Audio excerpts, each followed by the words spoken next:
Estudyante, kabataan. Ngayon po ay nais kong ipakilala sa inyo ang aking mga kapwa kabataan na mga nakapagtapos dahil sa libreng kolehiyo ni Senator Ba Aquino. Narito po si Jane Sarmiento mula po sa bayan ng Chao, Quezon at Chantren ng Saylaya, Quezon. Sila po ay nakapagtapos ng libreng kolehiyo, walang binayaran kahit masing piso sa mataas at paaralan ng Southern Luzon State University. Bilang mga cum laude. Ngayon po, gaya po nila, nais ko rin po makapagtapos at mangarap.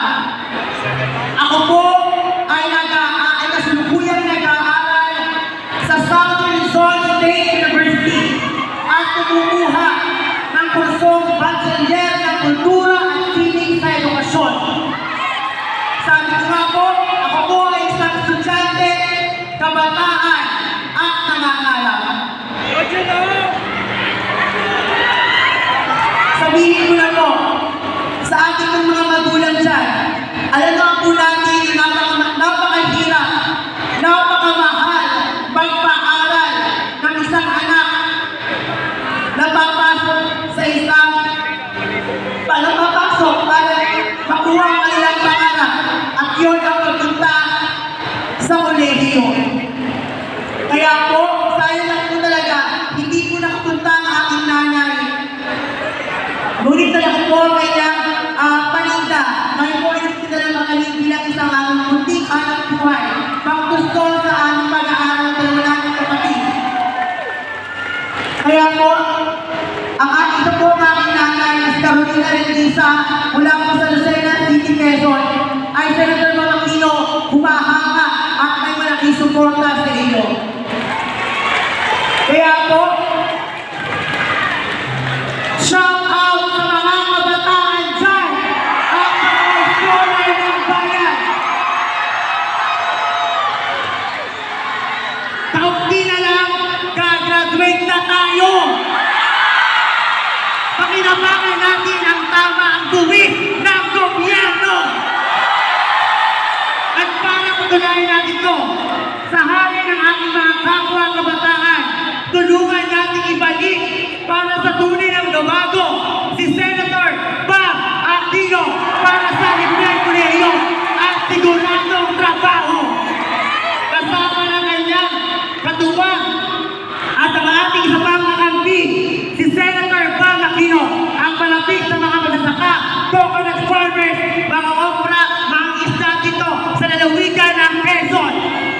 Ang kasama ko na rin po ang ating produktong Quezon, ang ating investigadora, Paksang Inayo, Senator Heidi Mendoza. Muli po, maraming salamat po. Muli ang tunay na Cotabato? Say oh! Very good. Maraming salamat po. Maraming salamat, Jerome, Johnson, and James. Heto na po siya! Pakinggan na po natin, Senator Bam Aquino! Maraming salamat. Palakpakan po natin ang mga kabataan ng Quezon! Magandang gabi po sa inyo lahat. Punong-puno po tayo sa Convention Center! Inaakaw. Mga kaibigan, I'm very happy to be here. Tuwang-tuwa po ako na nandito po kasama po ninyo. Pero syempre po, nais ko pong batiin ang ilang mga kasama po natin, mga taong minamahal po natin, unahin po natin ang isang taong pinaglaban po natin noong 2022. Isang taong malapit sa puso natin. Vice President Mayor Robredo!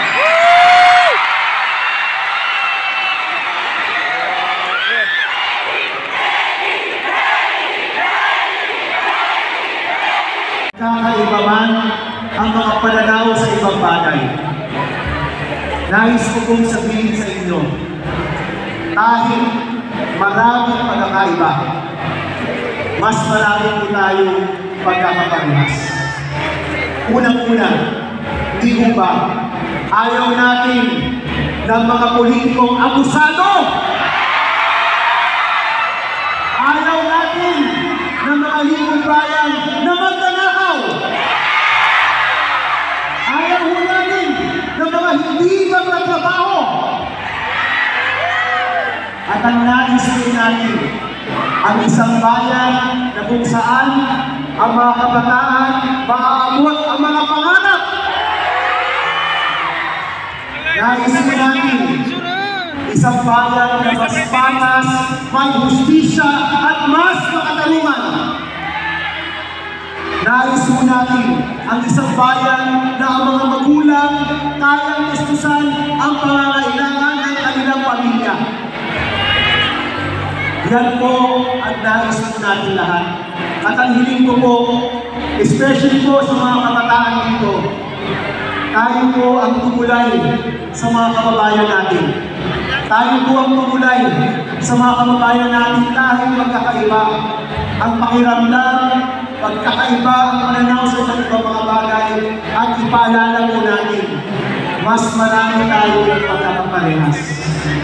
Mas marami tayong pwedeng gawin para sa ating bayan. At iisa ang watawang natin, tayong lahat ay Pilipino. At tayong lahat po, maganda ang pangarap para sa ating bansa. Sa panahon po ngayon na napakahati-hati na naman ng bayan, kailangan po hawak kamay tayo. May I request na tayo tumayo, ilabas natin yung mga cellphone natin, yung mga ilaw, mga kasama. Hawak kamay tayo sa isang mas magandang bukas para sa mga kabataan natin. Hawak kamay tayo sa totoong pagbabago na hinahanap ng mga kababayan natin. At hawak kamay po tayo patungo sa isang bayang mas angat, may totoong malasakit, may pagkakaisa, at isang bayang kung saan ang Pilipino ang nauna. Mga kasama, ako po si Senator Bam Aquino, tumatakbo